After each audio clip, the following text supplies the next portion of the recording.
कि हे तात श्रवण करो, श्रवण है वो सुनो, सुनो माने श्रवण करे, श्रवण करो। तो ये कैसी क्या बात श्रवण करो, सावधान करते हैं, क्योंकि ये है तो कहानी, बोला माने कल्पना करके ही आत्मा परमात्मा के रहस्य को समझाते हैं। क्यों बोले कल्पना करके क्यों कहते हो? का अकथ है ना, अकथ है माने अनिर्वचनीय है। बोला एक नित्य शुद्ध बुद्ध मुक्त अद्वितीय ब्रह्म में माया कहाँ से आई? बोले अनिर्वचनीय है। नारायण, तो ये आत्मा जो है ये ब्रह्म स्वरूप ही है। बोले अनिर्वचनीय है ये। तो अनिर्वचनीय शब्द का अर्थ ये नहीं होता है कि अज्ञात। बोला हमने पहले अंग्रेजी पढ़े लिखे विद्वानों ने जो दर्शन शास्त्र लिखे हैं ना, उनके ग्रंथ पढ़े थे, तो बोले कि ये कांट नाम का महात्मा है दार्शनिक, तो वो कहता है कि परमात्मा अज्ञेय है, परमात्मा रहस्य है। बोले तो वेदांत में भी तो अनिर्वचनीय कहते हैं ना, जो उसका अज्ञेय सोई अपना अनिर्वचनीय। बोले नहीं, हमारे आत्मा नित्य अनुभव स्वरूप साक्षात अपरोक्ष हो करके अनिर्वचनीय है, और उनके आत्मत्वेन ज्ञात और अज्ञेय नहीं है।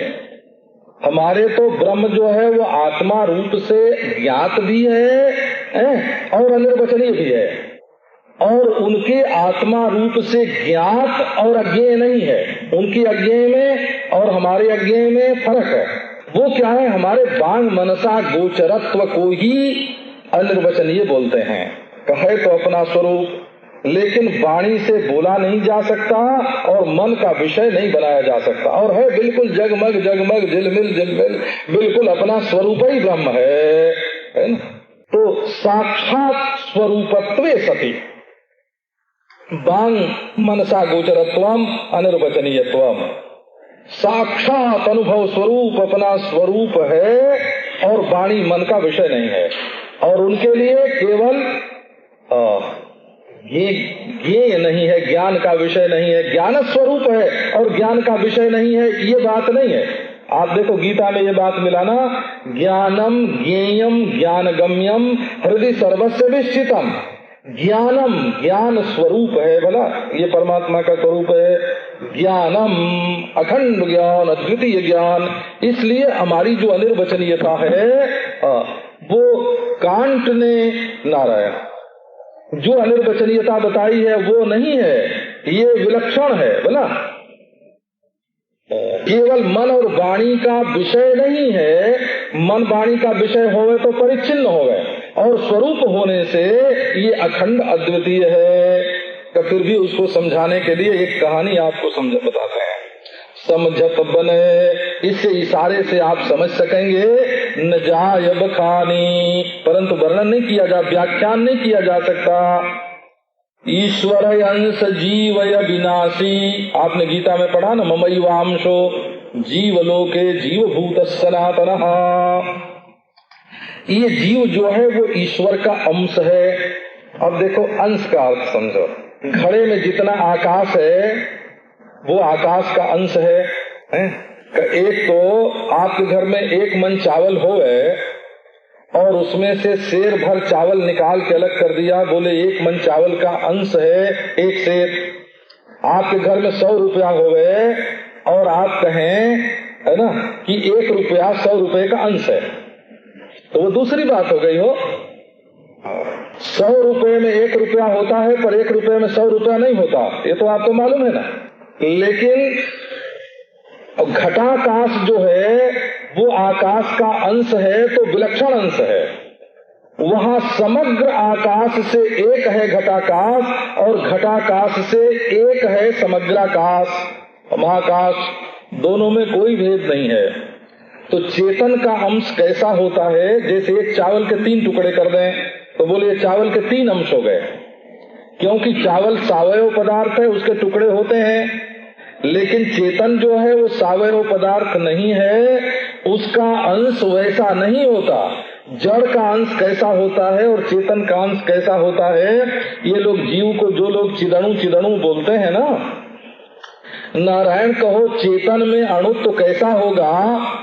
वो अणुत्व दृश्य होगा कि दृष्टा होगा, और यदि अणुत्व दृश्य होगा तो आत्मा का स्वरूप नहीं हुआ, है ना। और यदि वो अणुत्व दृष्टा ही है तो उसमें खंडता नहीं है, तो आत्मा में अणुपना जो है वो कभी संभव नहीं है। जो अणु होगा वो तो दृश्य ही होगा। इसलिए जो लोग चिदणु शब्द का प्रयोग करते हैं वो चेतन के स्वरूप को न जान करके ही करते हैं। बोला तो ईश्वर का अंश कैसा? बोले अंश ही वांश। ये तो समझाने के लिए उपाधि, घड़े की दीवार के भीतर जो आकाश है उसका नाम रख दिया घटाकाश, और जो सब जगह बिना दीवार के जो आकाश है उसका नाम रख दिया महाकाश। असल में वो घड़े की दीवार होने से आकाश में कोई अंश की उत्पत्ति नहीं हो गई है। इसलिए ईश्वर का अंश जो है वो ईश्वर रूप ही होता है, ईश्वर से किंचित भी पृथक नहीं होता। केवल उपाधि के कारण चेतन में पृथकता मालूम पड़ती है, और वो अविनाशी है। अविनाशी माने काल से अबाधित है। बोला अविनाशी माने काल से अबाधित, और चेतन है माने दृश्य नहीं है, जड़ नहीं है, विकारी नहीं है। और अमल माने उसमें स्वाभाविक रूप से अविद्या बिल्कुल नहीं है। और सहज सुख राशि माने देखो ये अविनाशी कहने से सत हुआ, चेतन कहने से चित हुआ, और सहज सुख राशि कहने से आनंद रूप हुआ है, और अमल कहने से माया अविद्या की उपाधि से रहित हुआ। ऐसा वो जीव है। तो माया बस भयऊ गोसाई बध्यऊ कीर मरकट की नाई। वो हे गोसाई, हे गरुड़ जी, वो माया बस हो गया है ना। अनिर्वचनीय माया जो है उसके साथ उसका अनिर्वचनीय संबंध मालूम पड़ता है, प्रतीत हो रहा है। कैसे? जैसे कीर, पहला दृष्टांत दिया कीर का। कीर माने तोता। हाँ, एक घूमने वाला चक्करदार पहिया लकड़ी का बना देते हैं और तोता जो है वो उस पर आ करके बैठ जाता है?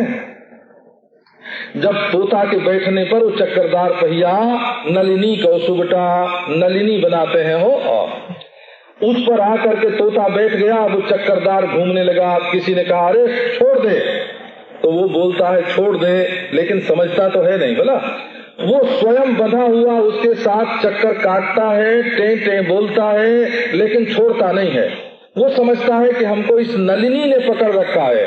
असल में माया ने आत्मा को नहीं पकड़ा है, तुमने स्वयं ही माया को पकड़ लिया है, उपाधि को पकड़ लिया है। इसके लिए कीर दृष्टांत, शुक दृष्टांत है। और मरकट की नाई, बंदर की तरह। एक छोटे से मुंह वाले बर्तन में चने रख करके धरती में गाड़ देते हैं, और बंदर उसमें अपना हाथ डालता है, चना मुट्ठी में भर लेता है। अब निकालता है तो हाथ बड़ा निकले नहीं, तो बोले कि हाय रे, इस बर्तन ने तो हमको बांध लिया। कब बर्तन ने नहीं बांधा बाबा, तुमने जो चने पकड़ लिए ना, इससे तुम बंध गए। तो ये बंधन जो है भ्रमकृत है ना, भ्रांति सिद्ध है बंधन, अध्यास सिद्ध है बंधन, वास्तविक बंधन नहीं है। तो जड़ और चेतन में ये गांठ पड़ गई। माने जड़ को मैं मानने लग गए, जड़ को मेरा मानने लग गए, तो मैं के रूप में जड़ की प्रतीति होती है और मैं जड़ से अभिन्न मालूम पड़ता है। ये अन्योन्याध्यास, परस्पराध्यास हो गया। बोले जदपि मृषा छूटत कठिनई, ये जड़ और चेतन का कोई संबंध कभी नहीं हुआ। बोला बिल्कुल झूठा है चेतन और जड़ की गांठ। बोले एक आदमी ने रस्सी से आसमान में गांठ लगा दी, आपने सुन के विश्वास तो कर लिया होगा। नारायण, रस्सी से आकाश में कभी गांठ नहीं लग सकते। इसी प्रकार उपाधि से चेतन में, आत्मा में कभी गांठ नहीं लग सकती। ये गांठ बिल्कुल झूठी है। लेकिन जो लोग इस गांठ को सच्ची मान करके छोड़ने की कोशिश करते हैं कि इसको खोलेंगे, उनको बड़ी कठिनता होती है।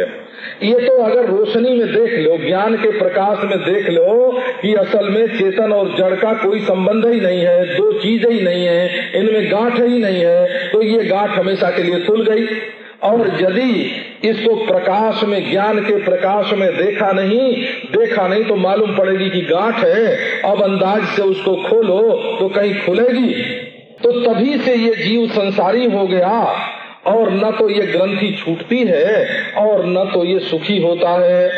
अब श्रुति और पुराण में बहुत से इस गांठ को छोड़ने के उपाय बताए हुए हैं। बोले भाई ये जब गांठ झूठी है तो उपाय क्यों बताए? का उपाय बताया इसलिए कि ज्ञान की महिमा मनुष्य की समझ में आवे, है ना। देखो ये गांठ जो है ये चाकू से काटने से नहीं कटेगी, बोला ये हाथ से छोड़ने से नहीं छूटेगी, है ना, ये सुई से नहीं सुलझाई जाएगी। तो ये बताया कि दूसरे किसी उपाय से ये गांठ नहीं छूट सकती, इसलिए उपायों का वर्णन किया। छूट न अधिक अधिक रुझाई, बल्कि उपाय करने से ये जो गांठ है ये छूटती नहीं है बल्कि अधिक अधिक उलझ जाती है। छूट न अधिक अधिक उलझाई, अधिक अधिक उलझती है। तो बात क्या है? तो बोल देखो स्वामी रामतीर्थ ने वर्णन किया है कि एक गुफा थी किसी पहाड़ में, बड़ा भारी अंधकार था उसमें, जो जाए महाराज जो लौट के ना आए। तो वहां फिर लोगों ने पंचायत की कि भाई जो इसमें जाता है वो लौट के नहीं आता है, तो कोई उपाय करो। बोले इसमें भूत हैं, प्रेत हैं, पिशाच हैं, वो जाने वाले को पकड़ लेते हैं। कि तब क्या करना? का कोई हाथ जोड़ के प्रार्थना करने लगा कि हे प्रेत प्रसन्न हो जाओ, कोई होम करने लगा कि हे देवता कृपा करो, कोई माला फेरने लग गया, है ना, और कोई बिल्कुल समाधि लगा के बैठ गया कि समाधि की शक्ति से इस प्रेत को हटावेंगे। एक आया बाबा जी, उसने कहा बाबा तुम लोग क्या चाहते हो? कि महाराज जिसमें प्रेत है उसको भगाना चाहते हैं। कैसे नहीं भगेगा? लकड़ी इकट्ठी करो, है ना, और आग जलाओ और ले करके आग इसके भीतर चल पड़ो। जब प्रकाश हो जाएगा तो इसमें जो शेर होगा, जो भेड़िया होगा, जो सांप होगा, जो दूसरे जानवर होंगे वो अपने आप भाग जाएंगे और प्रेत नाम की कोई चीज इसके भीतर नहीं है ना। ये बात प्रकाश करके देख लो। तो ये जो गांठ है ना, ये गांठ केवल ज्ञान के प्रकाश से छूटती है और दूसरे उपाय करने से ये उलझती है। जीव के हृदय में तम और मोह विशेष है। जीव का स्वरूप तो तमसः परस्तात् है और उसमें मोह का कोई संबंध नहीं है, परंतु इस अंधकार के कारण तम मोह रूपी तम अज्ञान रूपी अंधकार होने कारण ये दिखता नहीं है। दिखता नहीं है माने ये मालूम नहीं पड़ता कि असल में गांठ है ही नहीं, ये मालूम नहीं पड़ता।